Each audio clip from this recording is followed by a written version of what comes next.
Hello friends, welcome to Diksha Classroom.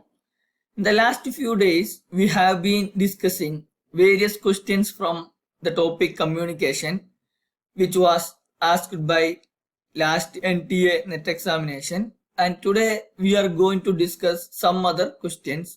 So let's see the first question. In this question, we have given one table, and this table includes two lists, list 1 and list 2, and we want to match the list 1 with list 2. It is the match the following question, and list 1 includes examples of communication barrier, and list 2 says types of communication barrier. We know that in communication there are many kinds of barriers, and we need to list these kinds of barriers with the appropriate example from list 1. And the list 1, there are 4 kinds of examples, like first one, unclear printing in a newspaper, then different understanding of the message, then passive audience reception of the message, and last one, prejudice against certain ethnic. And the types of communication barriers are psychological noise, cultural stereotyping, and physical noise and semantic noise. So we need to match the list 1 with list 2. So we have given options. Option A4, B3, C1 and D3, and option B, A2, B1, C4 and D3, and option C, A3, B4, C1 and D2, and option D, A1, B2, C3 and D4. So we want to match the list 1 with list 2, and if you have known the answer, you can comment your answer. And if you want more time to do the answer, you can pause the video and later you can comment your answer. So let's check the answer. So it is a very simple question. We can answer this question very easily. So the unclear printing in a newspaper is a physical noise. We know that physical noise means if there is a barrier or no noise in physically, we can say that is a physical noise. So unclear printing in a newspaper, we all are reading newspaper day by day, and maybe sometimes there are unclear words or unclear sentences or unclear headings, unclear papers, like that is happening. So when there is unclear printing in a newspaper, we cannot read the news properly, we cannot understand the headings properly, because the reason is physical noise. So unclear printing newspaper is the example of physical noise. And the second one, different understanding of the message, we know that is semantic noise. We know about that semantic noise. Semantic noise means when the sender interpret or when the sender's intention is differ from the receiver's intention, that time we can say that is a part of semantic noise. There are two interpretations: the interpretation of the message, the senders and the receivers have understand the message in different way, then that is a semantic noise. So here the different understanding of the message, sender understand one thing and the receiver understand that message in another way, so it is a semantic noise. And the third one, the passive audience reception of the message, that is a psychological noise. We know that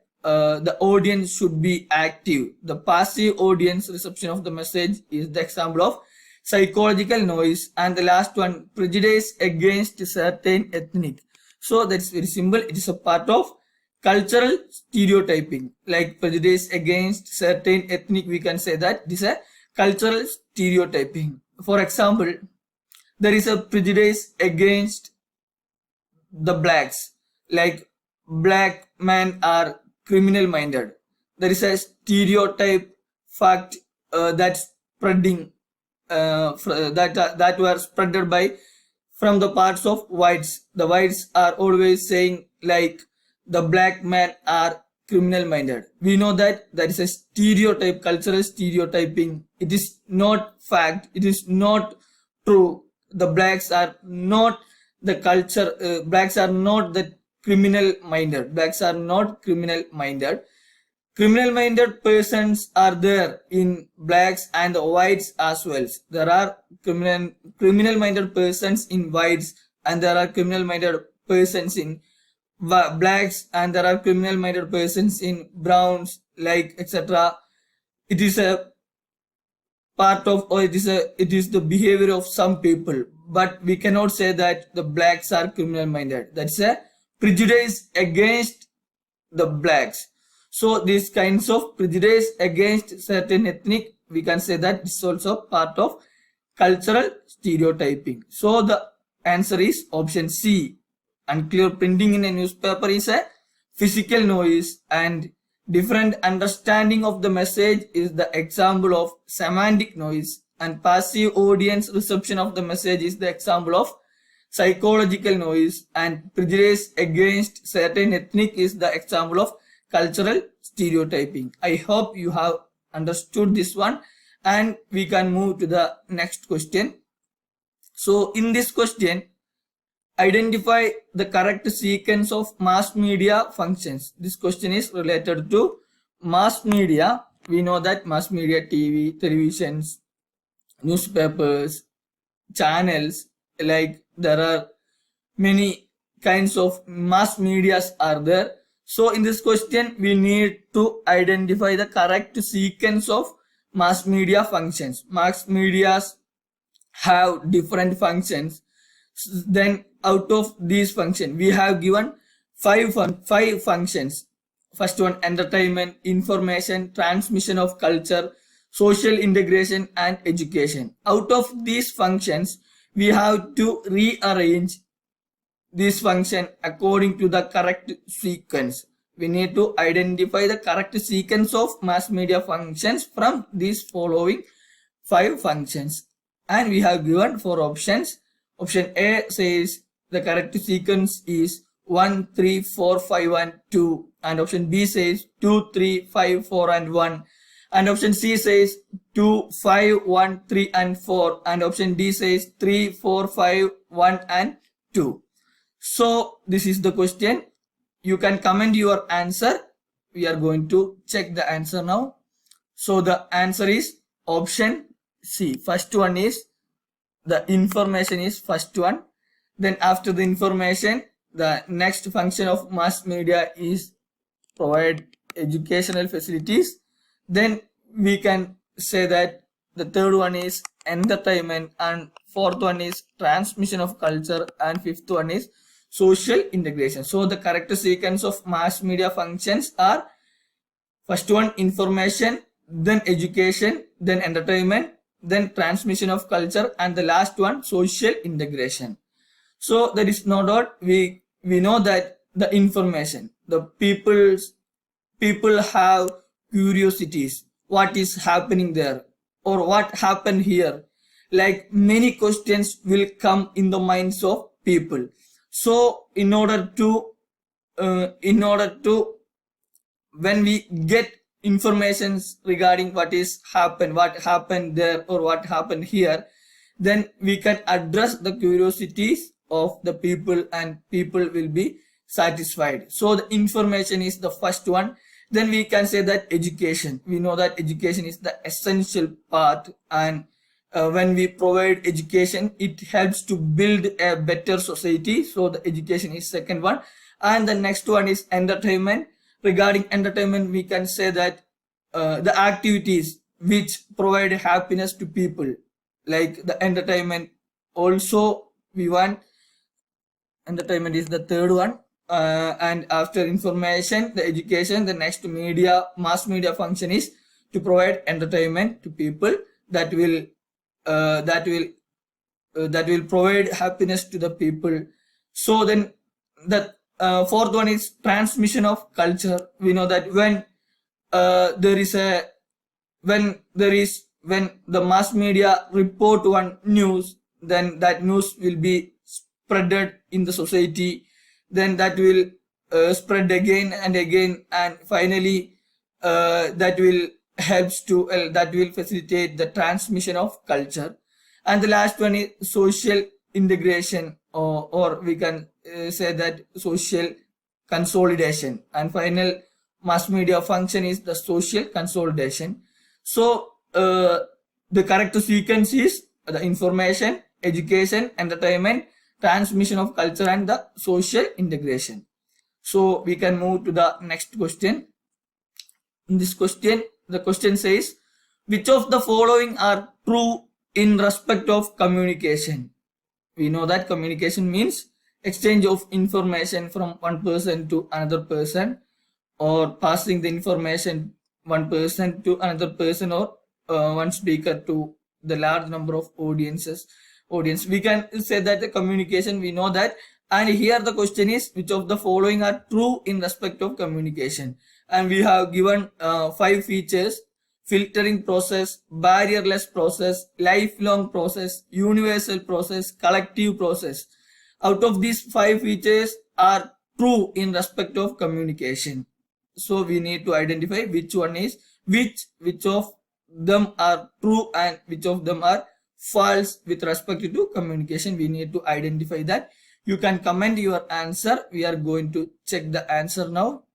So we know that 3, 4 and 5, lifelong communication is a lifelong process, and communication is a universal process, and communication is a collective process. We know that communication is not a filtering process, and we can say that communication is not a barrierless process. There are many barriers. There are different kinds of barriers in communication, such as semantic barriers, physical barriers, psychological barriers. Like, there are different kinds of barriers are there in communication. So we cannot say that communication is a barrierless process, but we can say that it is a lifelong process. The communication is the process where the people are using this from his or her birth to death. From a person's birth to death, a person has been using the communication, the person communicating the information to others. So we can say that it is a lifelong process. And the next one, universal process. We can say that communication is a universal process. There is no geographical boundary. The people from America communicating within and between the different people, and the people from India as well communicating to people. So we can say that it is not limited with a specified geographical area, but it is a universal process. People are in the world, in the corner of the world, are using, are communicating with other people. So it is a universal process. And the last one, it is a collective process. We know that communication is not an individual process. It is a collective process. People communicating between the other people sharing information to others. So we can say that it is a collective process. So from the following, from among these 5 features, we can say that lifelong process and universal process and collective process are true with respect to communication, and the filtering process and barrierless process are not true about the term communication. So I hope you have understood, and if you have any doubts, you can comment your doubts. We will be clarified your doubts as soon as possible. So we can move to the next one. In this question, we can read this question like, a teacher intends to use transformational approach in teaching in order to ensure effective way of influencing students' learning. So the question says, for influencing students' learning, or for effective learning, if students want to learn the informations or the subjects, and the teacher should use the transformational approach in teaching in order to ensure the effective way of influencing students' learning. For ensuring effective way of influencing students' learning, the students use the transformational approach. And which of the following activities will be deemed appropriate in this context? And we have given 5 sentences, and we need to identify out of these 5 sentences which are related to a transformational approach in teaching, and it ensures effective way of influencing students' learning. We need to identify which of the following statements are related to a transformational approach in teaching. And we have given 4 options. Option A says 1, 2 and 3. Option B says 2, 3 and 4. Option C says 3, 4 and 5. And option D says 1, 4 and 5. And the features are: first one, providing a sense of respect and trust for students. And second one, promoting contingent rewards for efforts of students. And third one, intervening in students' tasks only if standards are not met. And fourth one, communicating high-level expectation. And fifth one, promoting careful problem solving and individual consideration. You can comment your answer. We are going to check the answer. So the answer is first one and the fourth one and the fifth one. So in order to ensure effective way of influencing students' learning, we can say that the teacher should provide a sense of respect and trust for students. So it is the fundamental duty of a teacher to trust the students, to respect the students. Teachers should not think like I am a big person and the students are very small. I have more knowledge than the students. I have many ideas while comparing to students, so I am the most superior persons and students are not superior persons. Like these kinds of a teacher should not think like this, but instead a teacher should respect the students. Each students have their own capabilities. Each and every students have their own talents, so we respect the talents and the behavior of the students and we trust the students, so it will help to influence the students' learning. And the fourth one, communicating high level expectation. A teacher can communicate the expectations, high level expectation among the students. That's also ensure effective way of influencing students' learning. And the fifth one, promoting careful problem solving and individual consideration. So we know that if there is a problem, if there is any issue, we should address that issue with a positive attitude and we should use careful problem solving methods. And the individual consideration is also important. So the first and fourth and fifth one, providing a sense of respect and trust for students, communicating high level expectation and promoting careful problem solving and individual consideration are helps to ensure effective way of influencing students' learning. And the second one, promoting contingent rewards for efforts of students. As a teacher should not do that. We should not promote a contingent rewards. We should give we should ensure the rewards. We should give surety in rewards for the efforts of the student, and we should not provide or promote the contingent rewards. And the third one, intervening in students' task only if standards are not met. So a teacher should intervene the student not only when the standards are not met, but also the teacher always should intervene in the student's task. Teacher should ask the ideas, or teacher should seek the feedbacks from students, and not, it is not like intervening the student's task. It is not from when the standards are not met, but always a teacher should intervene in students' task. So this is the question and answer. I hope you have understood the concept, and we can move to the next one.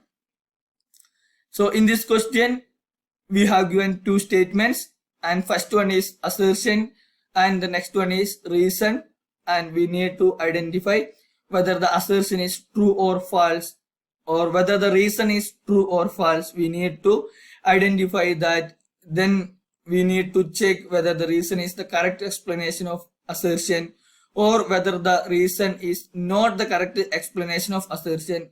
So we need to identify that, we need to understand that. So the assertion says a society garners commonality through its language, customs, history and geography, and the reason says a society's unity through commonality is facilitated by its communication system and culture.